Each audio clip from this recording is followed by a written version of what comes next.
మేము శుభములు తెలియజేసుకుంటా ఉన్నామండి. ప్రియమైన సోదరి సోదరులారా, ఈ క్రిస్మస్ సందర్భంగా మీ మధ్యకు యేసు ప్రభుల వారి యొక్క మంచి శుభవర్తమానాన్ని మేము ఉదయకాల సమయమే మేము తీసుకొని వచ్చినాం. మీరందరూ ఎక్కడున్నా కూడా, మీరు రోడ్డు మీద నడుస్తూ ఉన్నప్పటికీ, టీ తాగుతూ ఉన్నప్పటికీ, ఎక్కడున్నప్పటికీ కూడా కొన్ని దేవుని మాటలు వినాల్సిందిగా ప్రేమతో మిమ్మల్ని అందరినీ కూడా ఆహ్వానిస్తూ ఉన్నాం. దేవుని వాక్యం పరిశుద్ధ గ్రంథమైనటువంటి బైబిల్లో లూకా సువార్త 19వ అధ్యాయం 10వ వచనంలో ఈ విధంగా రాయబడి ఉంది. నశించిన దానిని వెతికి రక్షించుటకు మనుష్య కుమారుడు ఈ లోకమునకు వచ్చిన మాట రాయబడి ఉంది. అవునండి, ఈ లోకమంతా కూడా పాపం చేత నశించిపోతా ఉంది. లోకంలో జన్మించిన ప్రతి మానవుడు కూడా పాపని పరిశుద్ధ గ్రంథమైన బైబిల్ చదివిస్తా ఉంది. ఈ ఊరి వాడని, ఆ ఊరి వాడని, ఏ ఊరి వాడని భేదం లేదండి. అందరూ కూడా పాపం చేసి దేవుడు అనుగ్రహించి మహిమను పొందలేకపోతున్నారు.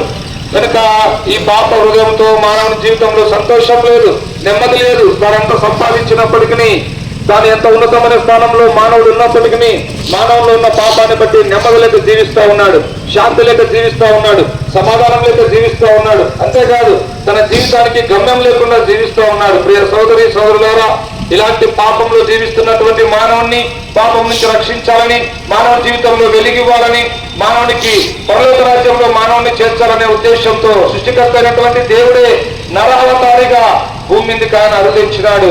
ఆయన యేసు క్రీస్తు ప్రభుల వారండి. నిన్ను నన్ను పాపం నుంచి విడిపించుటకు ఆయన ఈ లోకానికి దిగి వచ్చినాడు. ఈ లోకంలో 33.5 సంవత్సరములు పవిత్రంగా జీవించినాడు, ఎలాంటి పాపం లేకుండా జీవించినాడు. యేసు ప్రభు భూమి మీద ఎన్నో గొప్ప అద్భుతాలు చేసినాడు, అనేకమైనటువంటి ఆశ్చర్య కార్యాలు చేసినాడు. అయితే పాప అయినటువంటి మానవుని ప్రేమించిన వాడే, పాప అయినటువంటి మానవుని కొరకు యేసు ప్రభు సిలువనెక్కినాడు. అమ్మాయ్యా, నీవు నేను తలకు చేసిన పాపముల కొరకు యేసు ప్రభు తలకు ముళ్ళ కిరీటం, ఆయన చేతులలో మేకులు, ఆయన కాళ్ళలో శీలలు, ఆయన వీపంతా చారలుగా దున్నబడింది.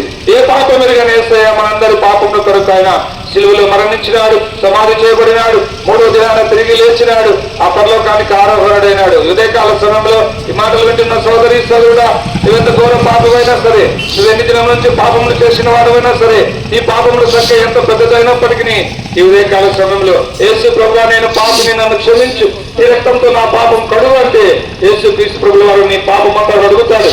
2025 సంవత్సరముల క్రితం ఆ యొక్క పశ్చిమ పాకలో జన్మించినటువంటి యేసు క్రీస్తు ప్రభుల వారు ఉదయకాల సమయంలో నువ్వు పాప క్షమాపణ పొందినట్లయితే నీ ఉదయంలో జన్మించాలని ఇష్టపడుతూ ఉన్నాడు. సోదరి సోదరుడా, నీకు ఇష్టమైతే యేసు ప్రభు చెంతకురా. యేసు రక్తం ప్రతి పాపం నుంచి నేను కలుగుతుంది, పవిత్రపడుతుంది, పరిశుద్ధపడుతుంది. అప్పుడు ఈ జీవితంలో నీకు నెమ్మది, శాంతి, సమాధానం చూడగలవు. ఈ లోకం విడిస్తే పరలోక రాజ్యంలో యుగాయుగములు యేసు క్రీస్తు ప్రభుతో కూడా ఉంటావు. అలా ఉండాలన్నదే దేవుని యొక్క నిత్యమైనటువంటి సంకల్పం. కనుక మాటలు వింటున్న సోదరి సోదరుగా, ఇప్పుడే ప్రభువుని యేసు విశ్వాసం ఉంచండి. అప్పుడు మీరు మీ ఇంటి వారిని గొప్ప ఆత్మరక్షణ, పాప క్షమాపణ, పరలోక రాజ్యం మీరందరూ కూడా పొందగలరు. యేసు ప్రభు వారి గురించి మీకు ఇంకా ఎక్కువగా తెలుసుకోవాలని ఆశ ఉంటే, ఇక్కడ ప్రొద్దుటూరు, గాంధీనగర్, విజయనగరం వీధిలో వేతనీయ ప్రార్థనా మందిరం ఉంది. అక్కడికి మీరు ఎప్పుడైనా రావచ్చు.